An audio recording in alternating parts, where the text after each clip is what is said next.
Praise the Lord. இன்னைக்கு நம்ம 40 days ப்ரேயர்ல டே 40ல இருக்கிறோம். ஃபைனல் டேல இருக்கிறோம். இன்னைக்கு நம்ம பார்க்க வேண்டிய வசனம் என்ன அப்படின்னா, லூக்கா 18ஆம் அதிகாரம் 7ஆம் 8ஆம் வசனம். எல்லோரும் என்னோட சேர்ந்து இந்த வசனத்தை வாசிக்கலாம். அந்தபடியே தேவன் தம்மை நோக்கி இரவு பகலும் கூப்பிடுகிறவர்களாகிய தம்மால் தெரிந்து கொள்ளப்பட்டவர்களின் விஷயத்தில் நீடிய பொறுமை உள்ளவராயிருந்து அவர்களுக்கு நியாயம் செய்யாமல் இருப்பாரோ, சீக்கிரத்திலே அவர்களுக்கு நியாயம் செய்வார். ஆமீன். ஆமாங்க, இந்த வசனத்தை தான் இன்னைக்கு நம்ம தியானித்து இந்த 40 டேஸ் ப்ரேயர்ல முடிக்க போறோம். இதுல என்ன தியானிக்க போறோம் அப்படின்னா, இத்தனை நாள் 40 டேஸ் ப்ரேயர்ல கண்டினியூஸா இந்த ப்ரேயரை கேட்டுக்கிட்டு இருந்தீங்க அப்படின்னாலும் உங்களோட காத்திருப்பின் காலம் இந்த 40 டேஸ் மட்டும் இல்லை.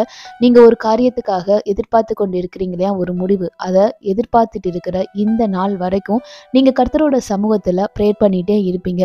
அப்படி இரவும் பகலும் ப்ரேயர் பண்றவங்களுக்கு கர்த்தர் என்ன சொல்றாரு அப்படின்றது தான் இன்னைக்கு நம்ம தியானித்து இந்த 40 டேஸ் ப்ரேயரை முடிக்க போறோங்க.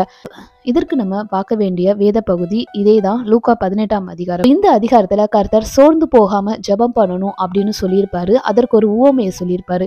என்ன அப்படின்னா, ஒரு பட்டணத்துல ஒரு நியாயாதிபதி இருக்காங்க. அந்த நியாயாதிபதி கர்த்தருக்கு பயப்படாதவன். அது மட்டும் இல்லாம மனுஷரை மதிக்கவே மாட்டாங்க.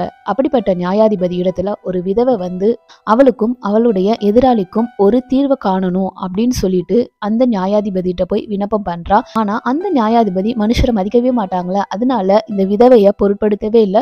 இந்த விதவையோட விண்ணப்பத்தையும் பொருட்படுத்தவே இல்லைங்க. இருந்தாலும் இந்த விதவை தொடர்ந்து இந்த நியாயாதிபதி இடத்துல எனக்கு நியாயம் வேணும், எனக்கு நியாயம் வேணும் அப்படின்னு சொல்லிட்டு அந்த நியாயாதிபதியை தொடர்ந்து தொந்தரவு செய்தபடினால அந்த நியாயாதிபதி தன்னோட இருதயத்துல நினைச்சுக்கிட்டாங்க. என்ன நினைச்சுக்கிட்டாங்க அப்படின்னா, தேவனுக்கும் பயப்படாதவன், மனுஷரையும் மதிக்காதவன், இப்பேற்பட்ட எண்ணத்தை வந்து இவ டெய்லியும் இப்படி விண்ணப்பம் பண்ணிக்கிட்டே இருக்கிறாளே, சரி இவ என்னைய தொந்தரவு பண்ணக்கூடாது, அதுக்காகயாச்சும் இவளுக்கு நியாயம் விசாரிப்போம் அப்படின்னு சொல்லிட்டு நியாயம் விசாரிக்கிறாருங்க.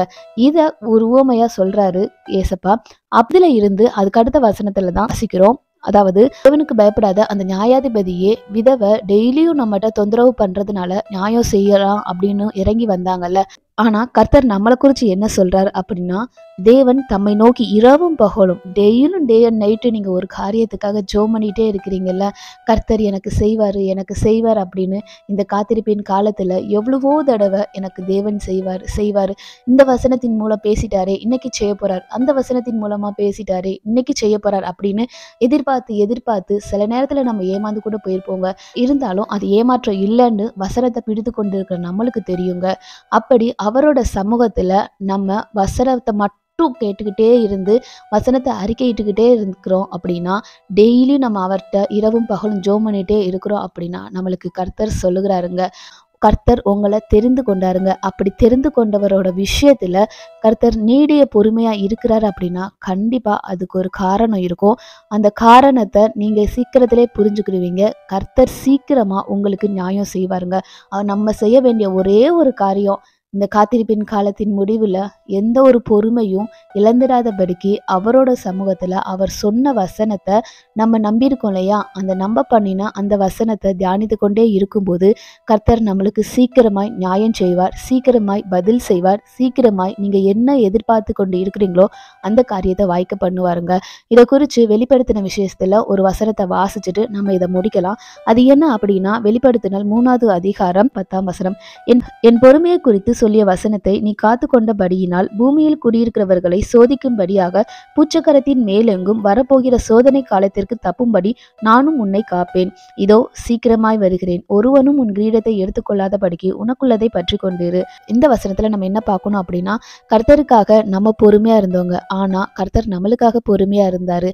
அந்த பொறுமையை நம்ம புரிந்து கொண்டு அவருடைய வசனத்தை நம்ம கை கொண்டுகிட்டே இருக்கிறோம் அப்படின்னா கண்டிப்பா கர்த்தர் மற்ற எல்லா ஜனங்களுக்கும் இனி வரப்போற காலம் நல்ல காலமா இருக்குங்க. யாருக்கு மட்டும் அப்படின்னா, அவரோட பொறுமையை குறித்து அந்த வசனத்தை நம்ம பார்த்து கொண்டே வந்தோம் அப்படின்னா நம்மளுக்கு கர்த்தர் நல்லவரா இருக்கிறார்.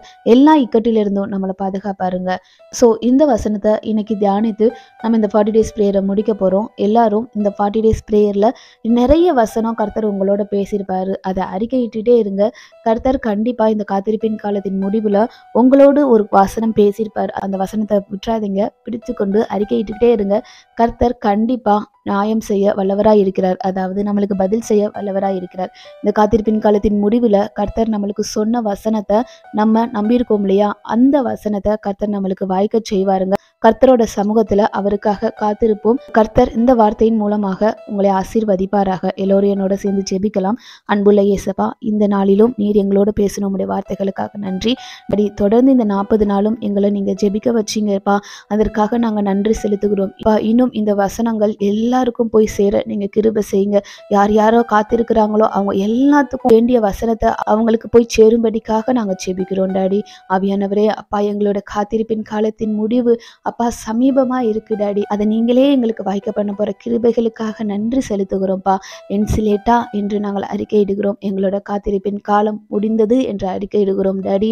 ஆவியானவரே அப்பா, சோத்திரம் தகப்பனே.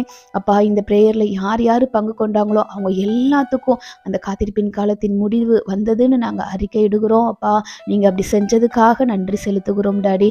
ஆவியானவரே எங்களோடு எப்போதும் இருங்க. எங்களோட அவிசுவாசம் தகப்பனே, ஆவியானவரே எங்களை விட்டு நீங்கும்படிக்காகவும் நாங்கள் ஜெபிக்கிறோம் டாடி. இந்த காத்திருப்பின் காலத்தின் முடிவில் எங்களுக்கு எந்த சோர்வும் வந்துடக்கூடாதுப்பா. அப்படி நீங்க செஞ்சதுக்காக நாங்கள் நன்றி செலுத்துகிறோம் சுவாமி. இந்த பிரேயர்ல கலந்து கொண்ட ஒவ்வொருவரோட ஜெபத்தையும் நீங்க கேட்டு அதன்படி நீங்க செஞ்சதுக்காக நாங்கள் நன்றி செலுத்துகிறோம் டாடி. எங்களோட நீங்க கூட இருங்க, வழி நடத்துங்க. இயேசுவின் நாமத்தினாலே நாங்கள் ஜெபிக்கிறோம் ஜீவனுள்ள நல்ல பிதாவே, ஆமீன். God bless you. Jesus loves you. நம்மளோட காத்திருப்பின் காலம் முடிந்தது என்று அறிக்கையிடுவோம். ஆமீன்.